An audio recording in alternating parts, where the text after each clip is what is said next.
ऐसे से ऐसे करना पड़ेगा, पर ऐसे करने मात्र से आप तृप्ति नहीं हो जाएगी। वो पिलाने वाला जब पिलाएगा तभी तो होगा।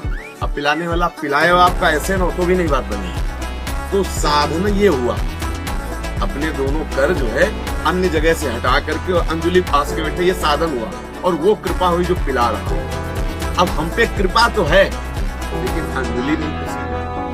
अच्छा, अंजलि फंसी है लेकिन छेद है नीचे, बड़ा सावधानी का विषय है। तो साधन क्या, साधना हो रही है लेकिन अहम रूपी छेद है, अहंकार।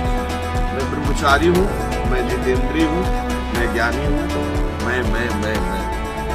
इससे क्या हुआ, इतने छेद हो गए कि जो कृपा आई वो सब बह गई और चित्त रूखा का रूखा रह गया। बोले महाराज मैं 10 वर्ष से सत्संग कर रहा हूँ, कोई आनंद नहीं आ रहा है।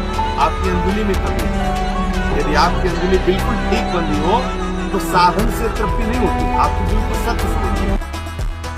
राधा राधा